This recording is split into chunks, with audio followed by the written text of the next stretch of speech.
Welcome to the Exchange Living Podcast. I'm Michael Tenney, your host, and this podcast is all about real stories of transformation, what it means to exchange our life for Christ's. On this podcast, we explore what it looks like to walk in that exchanged life every day.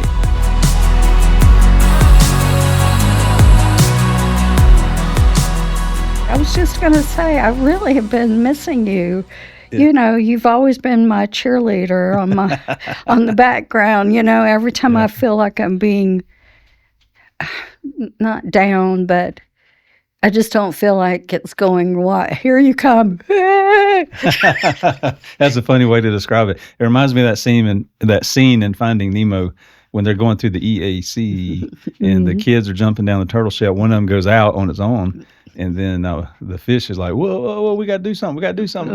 Right. And then old Crush is like, let's just see how dude does flying solo. Yeah, right. Yeah, I know you've done fine. I'm excited to hear today about your story and not only what God's doing through you, but going upstream from that to what God's done in you. I know He's done some work in you. Oh, definitely. That He has. I've seen you a couple times, different events right here at this church, but then also just around and about. But we really have not sat down and had a conversation in a while. No, in a long time. Yeah. Compared to that first time that I sat down in your office and shared. Yeah. Yeah. So I'm excited about you sharing your story today. For this particular episode, I'm just going to let the Spirit direct where we go. Okay. And you share as much as you want to. You draw the boundary wherever you want to, and let you set the pace for that. But I'm confident that God is working through you now. And I know that He worked in you a while back. Oh, definitely. So we want to explore all of that today. I want to hear definitely about what He's done. Never let anybody say that He doesn't, and He doesn't speak to you, because He will. He will. And He has. So, let's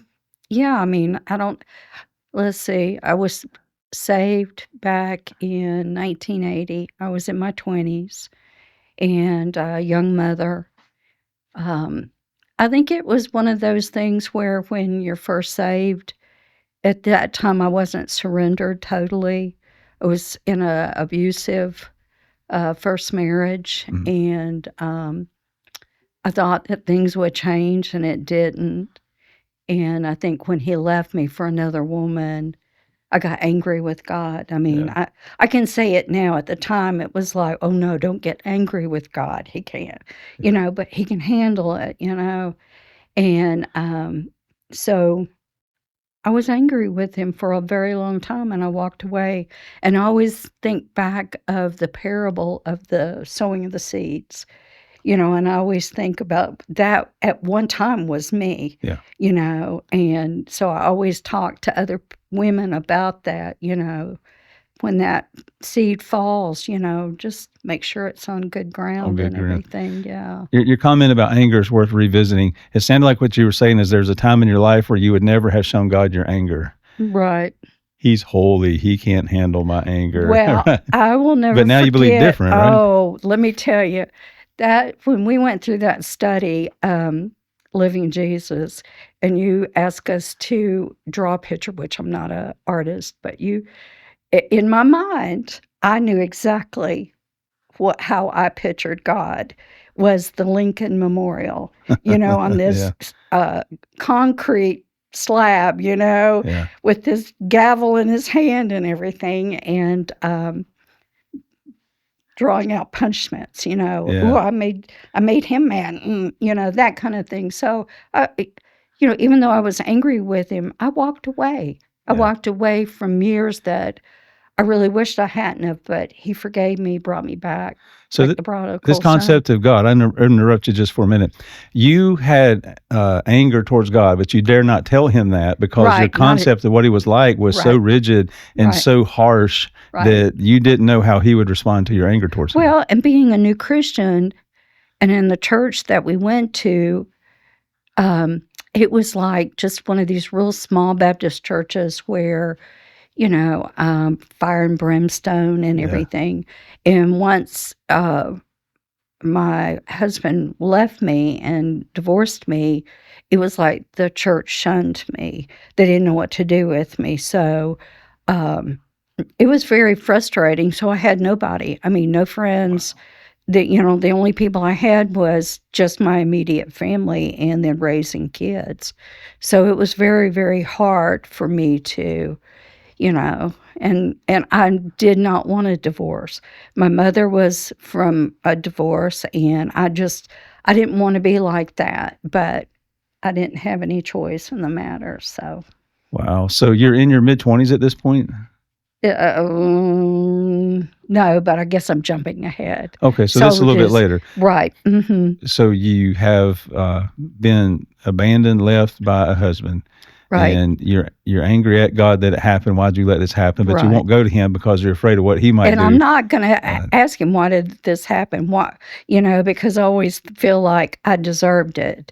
At that time, I was beaten down. Yeah. I By a man. by a man. And God is presented to be as the Father. As the Father. This is why concept of God is such a huge deal, because Right. the way God presents himself to us through the scriptures is nothing like your concept of him that had been created in your mind by a fire and brimstone preacher. Right. And things that you had caught, maybe never directly taught, but we all Right. have that. So let me just kind of fast forward for a minute, and then we'll go back to your story. How do you see him now? What's your concept of God now? He is such a loving God.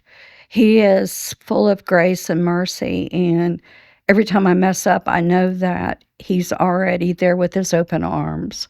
So it's totally different than how I felt about him. So has God changed since you were earlier in life?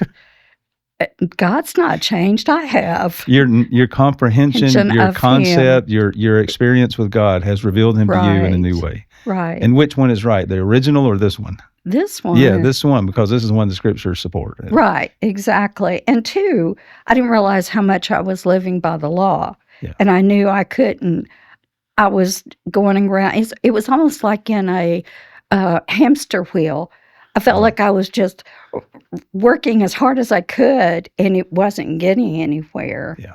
So the law puts you on what's described as an achieving system, where every day you get up and you try to work toward something that you feel like you don't have. Right. Whereas salvation is really a receiving system. Christ puts his life in us, and he said, out of your belly will flow rivers. Right. Plural, of living water. And so you wake up every day full of everything that you need to go and to live for Christ that day. Right. So I interrupted your story. I apologize. That's fine. But it didn't really start there. When I was a lot younger, we never really went to church. We were the type of family that we were the people that others probably talked about Christmas and Easter. Oh, yeah. Or if something bad happened in the family, let's go to church. So I didn't grow up in church. I wasn't taught about church. And I came from very abusive background. So here we go with number one, as far as being abusive, and it was sexual abuse. So I went from 2 years old to 13, until I guess I looked at it this way, that I just fought it. Yeah. That this man was never going to touch me again. So, and what did I do? I married a man that was controlling and angry, and here number two, Wow. So I was beaten down to the point that I felt like I didn't have a voice. I always felt to myself as a victim, and it was just frustrating because, when you're made fun of verbally, yeah, and everything, it really beats you down year after year after year. Yeah. And and it was one of those things I knew that God had forgiven me, but I still could not wonder why. Why would he forgive me? The shame that I carried. Yeah. And I'll never forget that day sitting in your office. It was so powerful, and me and you were talking, and I think I had blew you away when it would just came out. I never really talked to a man about it. Well, I never saw it coming. You fit into church culture very well, and Well, you just blended you in. There were no learn how signs. to carry yourself a different way. So You just know, before we get into that, from the time you were 2 until the time you were 11, that you were suffering from sexual abuse right? for, no, to the time you were 13. 13. So 11 years, 2 to Mhm. 13. Mhm. And then, you're somehow not under that influence anymore, but then you get married and you're in an abusive relationship from the Right. time you're 20 something Right. until that marriage ended. So the first 25 to 30 years of your life are traumatic. Right. Do you see that now looking back? Oh, yeah. I mean, I can see why it took me a long time to totally trust God because, like you had brought up, was all these men had abandoned me or mistreated me in some way or another, and I felt like, what have I done to cause that, in my life? And, when God completely healed me of that, it was on them, not me. That's right. And I had to let go of that I've heard it. unforgiveness on myself. Say that again. I interrupted you. Unforgiveness. I had to forgive myself. So there was unforgiveness that I was holding on to. I forgave everybody else, but I didn't forgive myself. Well, you're trying to hold yourself responsible for the victimization that you received, and Right. that Right. puts you in a trap you can't escape Exactly. because it doesn't work. Once God has healed you, Right. it's done. Yes. It's about God and not really us Right. anymore. So I just want to take a minute and recognize from 2 to 13 is just unthinkable what you had to endure. And to think that when you were going through a failing marriage, that having been through what you did for those 11 years previous in your life, you reached out to God. Right. But your concept of him was off. And so you really didn't tell him everything. Exactly. Even though I knew he knew it, but to speak it. That was the thing. You didn't speak it because that generation, you don't hear about it on TV and schools and everything. Yeah. So nobody knew. And when I finally did speak it, naturally, that didn't happen, and Denial. and everything. So then that puts you in a different state. Yeah. So I mean, it was very, very hard.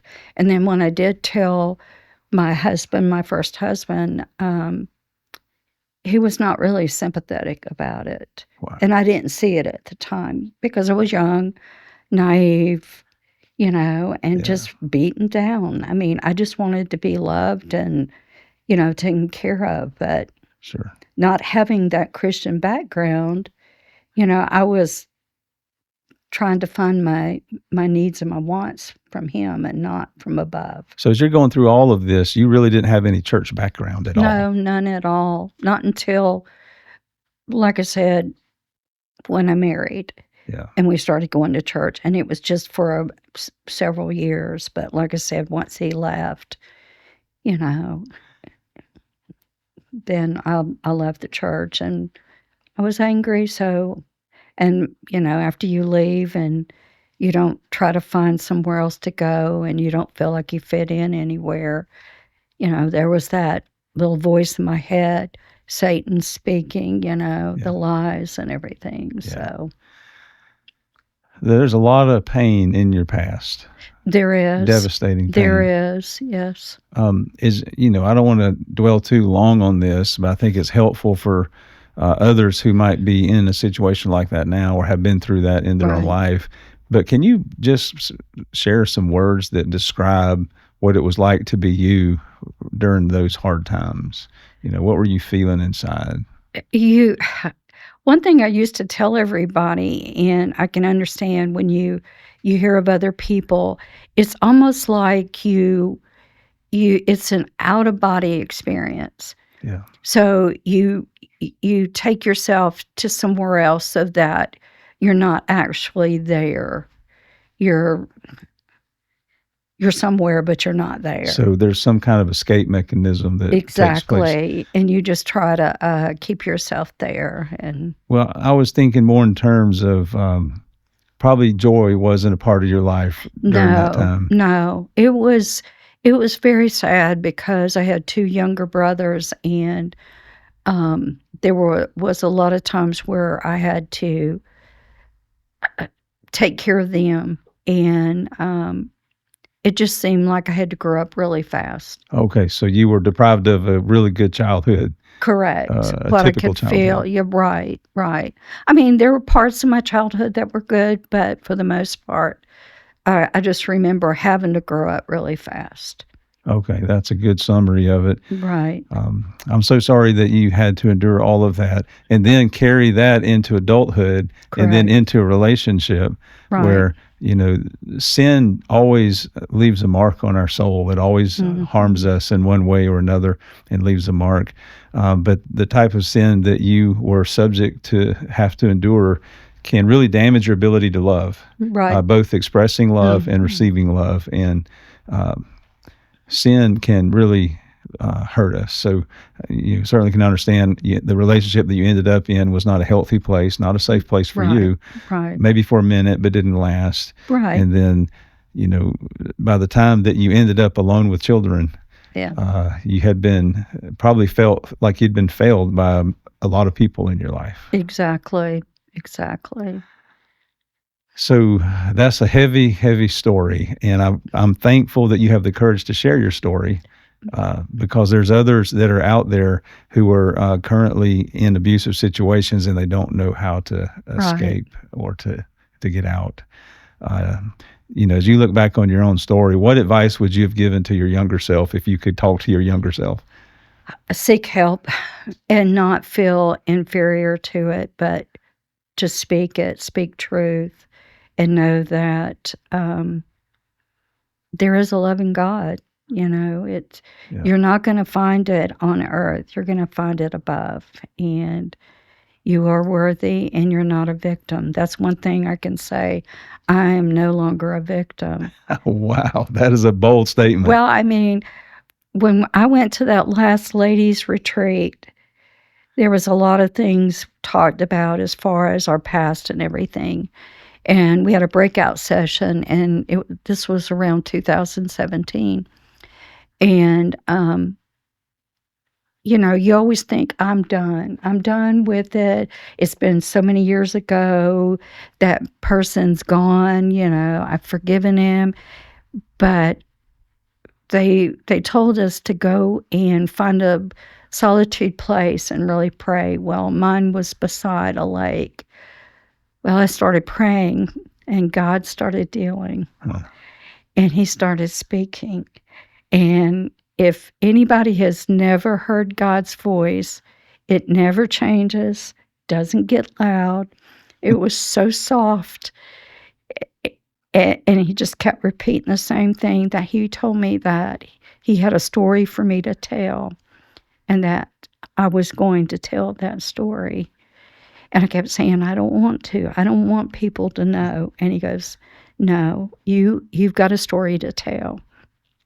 And see, before this time, I was very,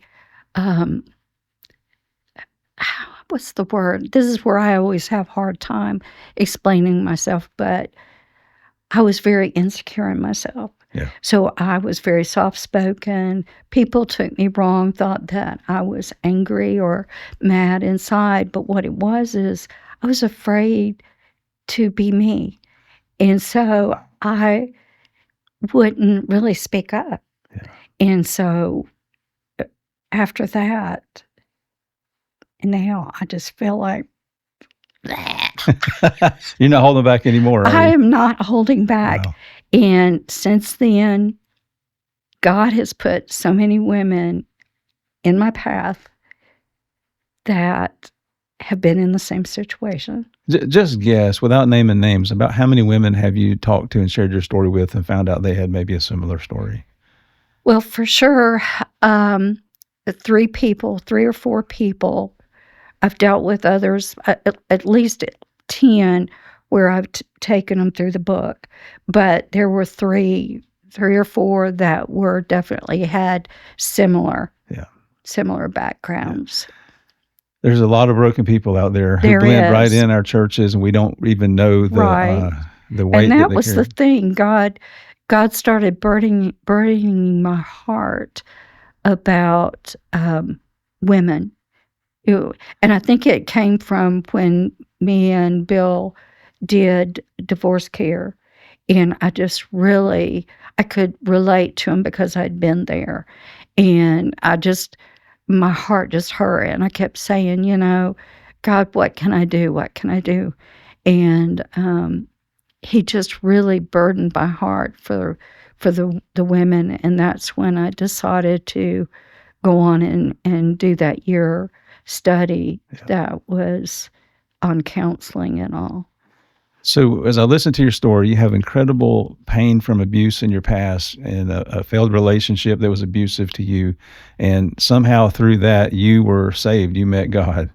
And surrender. I feel like that surrender was 2017. It was like a boulder lifted off of me. I felt like I was no longer walking by law, but I was walking by grace. Wow. So you were saved quite a bit before 2017. Correct. So you were saved when you surrendered. Yeah. But there's a gap of time between your salvation and then the surrender. Correct. So you've already painfully described the pain that you had the first from the time that you were saved until the time that you surrendered. Talk about that timeline in your life. What was life like for you during that time?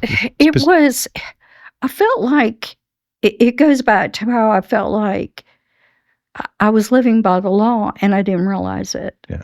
Because I felt like every time the church said, will you do this? And I felt guilty. Okay, I'll do it. And then I think, well, I can't do this, but God always showed me I could. And before I knew it, I was doing all these jobs, but I don't feel like I was giving it my all. So what was your motivation for doing all those jobs? Because I didn't want to fail nobody. Okay. You have this thing where, I don't want to say no. I don't want to say no to these people. And then in the back of my mind is, why did you not say no? They're going to be mad no matter what. So was it healthy for you to never say no? Well, no, after a while, you get to a point where you've got to let something go. And I was just to a point where I had to let something go. I felt like I was not getting fed any longer. Yeah. So I'm going to guess, when I listen to your story, I have similar stories I've heard before. Were you waking up every day and living from something inside you? Or were you saying yes to all these over commitments in your life because you're working towards something you feel like you don't have? Right. Yeah. So you feel empty on the inside. Right. And don't want to disappoint anybody. Mm-hmm. Don't want anybody down. So I have to be miserable, make everybody else happy. That's right. Because it's easier for me to go on because I know what misery is and I'll just deal with it. So all this led you up to what? Apparently it led you to something in 2017. It led me to believe that I didn't have to be that. I look at it this way, like a whooping dog or whatever you want to call it, what the term is. I'm no longer this person that you're going to keep beating down. Yeah. And beating down and beating down. I am somebody. God said that I was. And, I'm no longer what Satan kept telling me that I was. Oh, the lies that he's putting in your thoughts. Exactly. You began to recognize exactly. Them. Oh, good, right.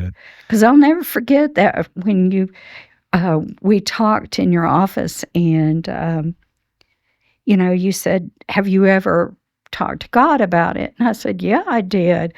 But it was the wrong question. And you finally said, ask him, was he there? Oh. I'll never forget that. I'm going to get cold chills now. And I was pulling out of the driveway, and he answered me by the time I got to Jodico. And he said, I've always been there, or it would have been worse. Wow. And I was just like, okay, cold chills, cold chills. Wow. I mean, I really did. I really did. And, you know, I'm not ashamed anymore. So all those years, he never came to you unsolicited and said, here's where I was. But when you went to him, Right, you found he very quickly responded. right, right, Wow. And, reflecting back on that moment, I'd like to point out that you and I were in kind of a discipleship counseling right. process, and through the process these things started to surface. And as you said earlier, when you shared with me the trauma from your previous Right. life, you had just blended in church culture so well that I don't think Oh, anyone yeah. had a clue, including me. No, And no. so when this comes up, and the sense of security and all these things in your life are just so violated by someone. Right. My desire for you was to be healed, but I don't have the power to heal you. That's Right. Jesus' domain. Right. That's And, the and he Lord's. did. And so the did. question that I asked you about, when you told me how you talked to him, I'm like, I'm not sure that's the one. And the Spirit gave me that question in the moment. And looking back, it was a radically dangerous question. It really because was. I wasn't. I mean, I knew God would answer you, but I didn't Right. know if you could handle Well, I whatever he think said. before I was asking him is why did you let it happen? And he wasn't answering me. Yeah. And that's what I meant. I kept asking him why did this happen? Why would you allow this to happen? And he never would answer me. Yeah. So then when you said, ask him, was he there? And that's when I did. And I mean, he immediately, and it was the same voice, very soft, very, and it was powerful, just that really soft voice. It was a very powerful moment. And I realized it was him. It was not Satan or anything else. It was God. Yeah, Jesus said, my sheep know my voice. That's right. That's right. Exactly. So he said to you, if I hadn't been there, it would have been worse. Yes. Some people would listen to that and be very cynical to a God who would have let things go that far. Right. Why didn't he stop it? And Right. I would say that God is good. He never changes. He's the same, according to Hebrews, yesterday, today, and forever. He's always the same. And how would you defend that? How would you say to someone who questions the goodness of God at your own testimony? Well, I think it adds to our story, and God already knew that he was going to use it for his good and his glory, and he was going to use me to be able to talk to other women about it and let them know it's okay. It's by his stripes that we were healed, and Right. It pleased the Father to bruise him. Right. And when we look at what he endured in the abandonment of his disciples, and when he was headed to the cross, he was betrayed by one of them. He was stripped naked and hung on the cross and humiliated publicly. And if anyone can identify and relate to you and the pain that you've been through, it is your Savior. He is the one who can understand, and he is good. And I love how he can take deep brokenness, I mean devastating brokenness in our lives, and heal us and redeem it. And now it's a platform by which you minister, and the love of Christ flows through us to touch other people. Right. Is that describing your life right now? Oh, yeah. I mean, my story is continuing. I mean, I really believe our testimony story, however you want to say it, it continues because things happen in our lives. It didn't just end with that. Like I said, when I went through the schooling, at the time, staff was sending me women. I was counseling them and all, and it ended. I call it ended. Yeah. And I think me and you, we talked on the phone about this, where I felt like I'm very visual. So I felt like God put me in a hallway and the door behind me closed and the door in front of me has not opened yet. Yeah. And I had to, he's telling me that scripture, be still and know that I am God. Yeah. I kept saying, okay, God, what's going on? I did all this. I want to serve you. This is where I feel like you have me. And it's ended, or I felt like it ended. And he wants me to wait. And that's been the hardest thing, because I feel like if I'm not doing something for him, then I'm failing him. You know what I'm saying? I know. Because I want to please him, not people. Right. So Yeah, Paul said it best. He said, if I seek to please men, I no longer please Christ. right, So we have to choose who we're going to please in our life. And I think right, we're wise to exactly. acknowledge that and please Christ above everything. So it pleases him that you're waiting right now. That's a Yeah. beautiful description. A door closed behind me and the door in front of me hasn't opened. Right, In the right. middle of that moment while you're in the hallway, you get a call. Hey, would you be willing to share your story? Right. And maybe this is the next open door for you. I don't know. I don't know. I will tell you this because God shows up in so many different ways for me. Back in 2023, I went on my first cruise with a group from here. And so we went down the night before and spent the night in a hotel before we boarded. Well, the hotel, the air conditioning was just cruddy. It sounded like an airplane landing in your room and all that kind of stuff. So Wow. what really wasn't sleeping very well. I had a dream, a vision. And there was a woman that when I opened the door, this woman was standing there. It's nobody I've ever seen before. I mean, I could describe her even to right now. And I was looking at her and she was crying and she was holding out to me. And I know that God's preparing her and he's preparing me that one of these days we're going to meet. Mm. And there's going to be something either she's going to have for me or I'm going to have from her. Because each woman that I've been with and talked with and everything, they don't realize how much they've given back to me as well. Yeah. It's not just one-sided. So, yeah. Wow, that's really good. And I feel like God gave me that vision. Yeah. That's going to be on down the road. So there's more ahead. I love that. We talked about the past what you've been through, and then that moment where you surrendered. I want to talk about that moment for just a minute. So you went to God with a question. He answered your question. How did that help you make a pivot in your life? It was almost like a freeing experience. Okay. We did a few dumb things. I call them dumb things, but we busted some rocks and stuff, or we wanted to throw them in the lake. We threw them in the lake. But it was almost like a very freeing experience because you were able to give it to God. Don't take it back. Like they always say, go to the altar. But how many times do we go to the altar and as soon as we get up, it's right back on our shoulder again? Yeah. And it was almost like I completely read it from that point on. I don't have any bad dreams. I don't have any different things. It's just very hard to explain unless you're with another person that's gone through the abuse. Sure. There's smells, there are touches, there's just all different things that trigger and it brings you back to that point. And all that is gone. Wow. So you're saying that was just in 2017. That was in 2017. So and salvation had already happened, but the surrender not only, wow. So surrender brought freedom. It brought freedom and a voice to let me know that it's okay if I say words wrong. And it's okay if somebody laughs at me because I said something wrong, that I can laugh with them instead of realizing that they're not making fun of me, And so people that have met me now in church, they think I've always been like this.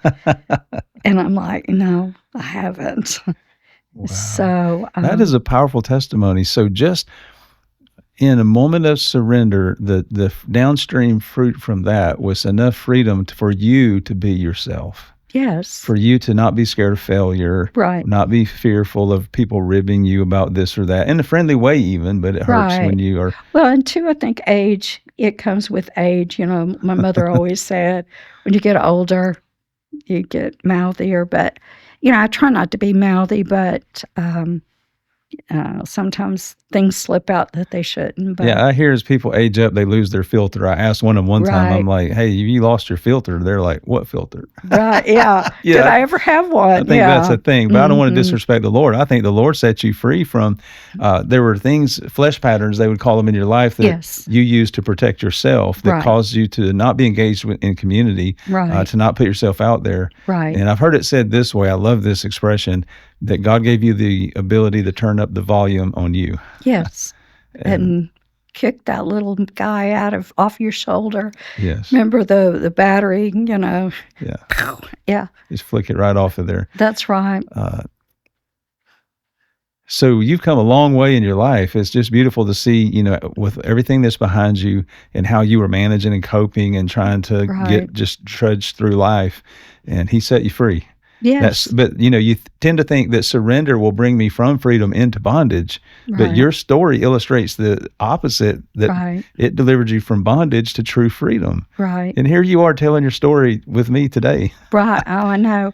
Well, I told it one time they had a campfire out beside the church, and I didn't know they were bringing in the girls from Gigi's house. Okay. And so I think Teresa was doing it, and she asked me, would you speak? So I gave my testimony and where I came from. And then I also asked the people if they would write stuff down, the things that had been bothering them or their past or whatever the case may be, Yeah. to write it down and throw it in the fire. And so I threw mine in the fire. And a couple of people came to me then and was like you, I would have never known. Yeah. Well,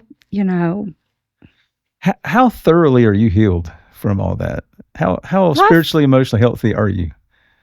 I still am a work in progress. I feel like a big old lump of clay. Yeah, that's honest. That was a tough question. I kind of It put you on the really spot. was because, I'm going through a different season in my life right now. My mother-in-law is living with me. Okay. So now my story is continuing, So I have to pray very hard every day.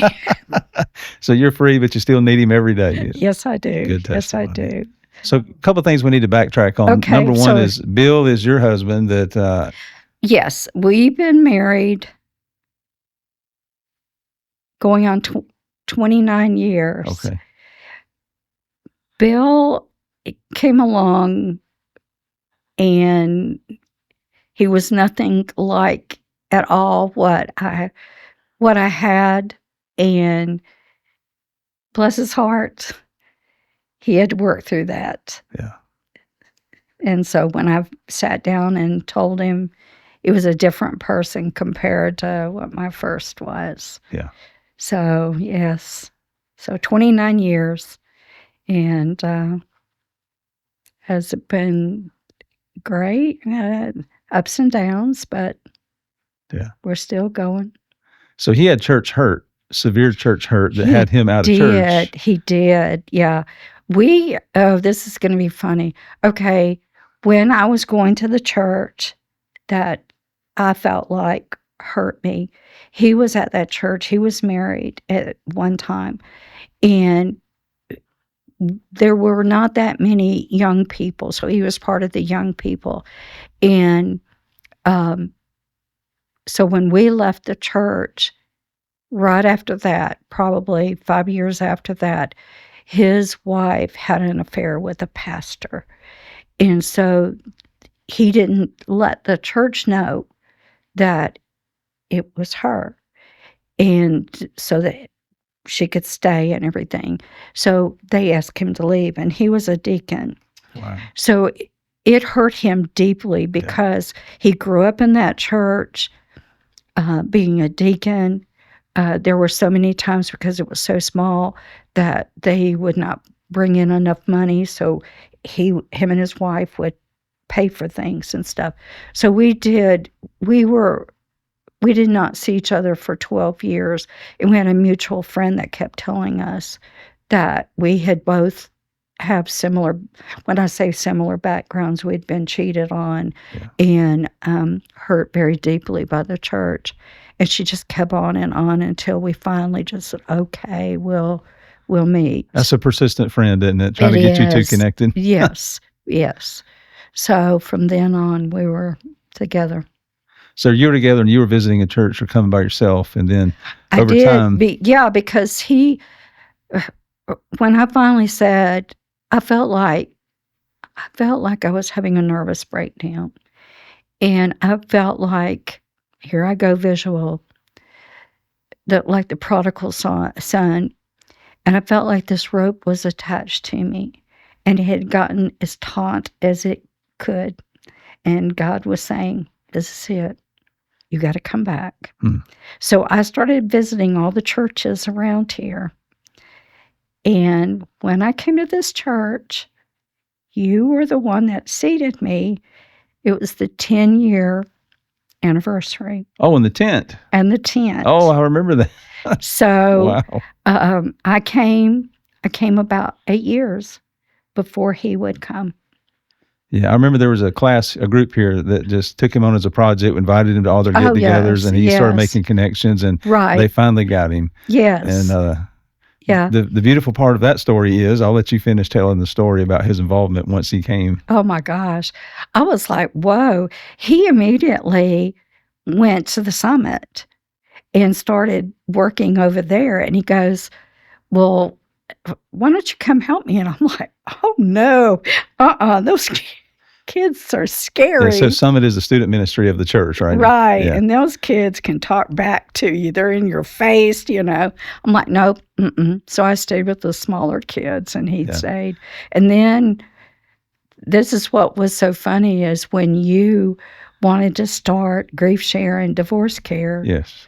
We didn't have time to talk to one another, and we both came to you on the same day, different times, and said, God's really convicted me about this, and I want to be a part of it. Yeah, that was a powerful moment. I just made an announcement in church, if we'd like to start these ministries, if you're willing to come and learn more about it, come see me after church. Right. Well, it's like I threw a grenade out in the congregation. I don't know who I'm going to hit, right? Right. Hopefully hit somebody. Yeah. And it worked out great because you both showed up and you didn't know each other was coming. No, we didn't. We didn't have time to talk about it because we were in two different areas and such. That was a beautiful, beautiful story to me, because this man who was run off of a church, his wife was unfaithful, but he had to leave the church. I mean, the ridiculousness of that. Right. So he had church hurt for years, but now he's back. And what does he do? But he gets involved in divorce ministry. And for 7 years, you two with another couple led divorce care. Yeah. Twice a year, 14 sessions. There were no breaks whatsoever. And let me tell you, he knew how I am. I took the hurt of these people. I mean, it was just like, but there were so many women, and there were very few men, but for the most part, you could connect with them and such. And it was just unbelievable, the lives that came through this door, that we talked to and everything. So your life has become very fruitful. I feel like it has. And you're fruitful from the pain of what God has redeemed in your life. It was a wound that he healed. Right. And now he's not wasted any of that. All of that is redeemed and now used for you to be a blessing and to be a help and to bless other women, and walk them towards healing and recovery and Christ ultimately. Right. And I'm the type, I am not going to pursue people. I feel like God will lead me, and whoever it is that he wants me to talk to, he's going to lead us together. That's the way I am. Yeah. So, we backtrack to Bill, getting to know who he is and some of his awesome story, his God story. Oh, boy. I think we need to circle back to the material that we talked about. You mentioned it briefly. It's called Living in Jesus. It's a curriculum that we don't own any rights to. It's Dr. Ben Berzina and some other guys put this study together on the Exchange Life, and it's probably the best that I've seen. They did a very thorough job, and so I was able to take a group through it here at this church. You were and Bill were in that group. We were the very first group that, what was it, 7 of us, I think it was. That sounds about right. And yeah. I found that not everybody wants to They just think it's a Bible study. But the people that have pain in their life, or they're willing to admit their Christian life is really not hitting the way it should, then they're the ones that are hungry for it. They're the ones that are the best candidates to go through the material. And ultimately, it is the idea that it's not us living for God, but it's Christ living through us. Correct. And we're exchanging our life for his life, and it's beautiful.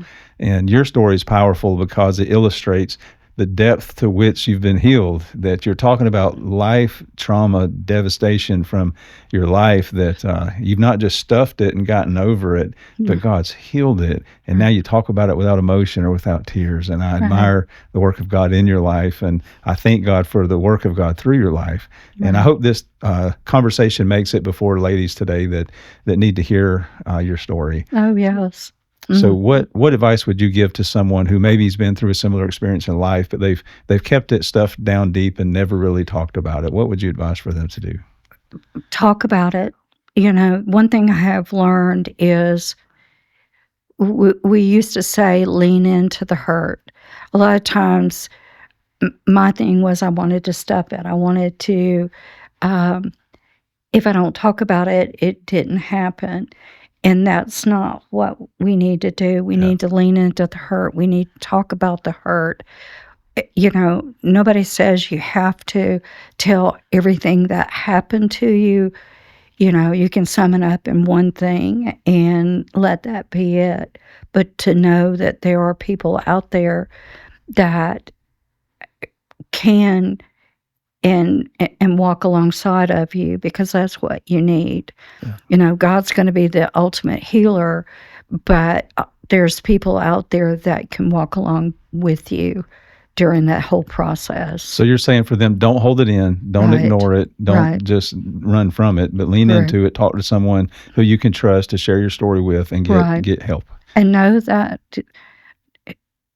you're not everybody needs to know. That was one thing that I did learn, is not everyone that you come in contact, you need to tell your story to. Our testimony through life has different levels in it. And as long as God puts different people in your life, there's a reason for that. I think that's why a lot of things happen to us, and we're constantly changing and growing, and sometimes life gets a little bit more difficult.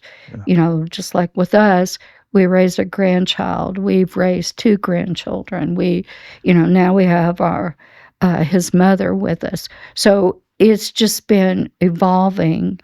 And each time around you're like, okay, God, what are we going through now? So and I think one person here, well, she's not here anymore, but she told me a lot of times, you've got to go through it so that when the time comes and that person comes along, that you're going to be able to help them because you've already gone through it. So I heard a pastor say it this way: God never wastes a heartache. If you've been through a heartache and he's healed you, then you are a good candidate to bless someone else who's going through that same heartache. You think about the demands of your life of raising children, raising grandchildren, and you have an in-law living with you now. Imagine how more difficult that is, how much more difficult when we have the crushing weight of someone else's sin that we carry on our shoulders for our lifetime. Man, it's hard enough to do the things that life requires of us, but to do it with additional weight is just indescribably difficult. So to know that there is healing available, that the Lord restores our soul, Psalm 23, and he has the ability to take all of that if we'll release it and give it to him, and so that we can walk through life free and light and without additional weight as we navigate life and do things we're supposed to do and that he calls on us to do. So I'm so thankful you shared your story, and I cannot thank God enough for what he's done in your life and what he's doing through your life. And I think this is just the beginning. So hang on. Dr. Henry Blackaby said that God always works in a consistent direction in your life. So as we have laid out your life story, the trajectory of abuse and healing and ministry, a lot more ministry ahead. So be ready. It's coming. You feel like it's coming. Yeah. I'm not God or the Holy Spirit, but I do know him. Hey, I appreciate you coming today. That's good. That's it for today's episode of the Exchange Living Podcast. If this conversation encouraged you, make sure to follow us on Instagram and Facebook. You can listen on Spotify, Apple Podcasts, or wherever you stream. And don't forget, you can also subscribe and watch on YouTube. Until next time, remember, real freedom in Christ begins when we exchange our life for His.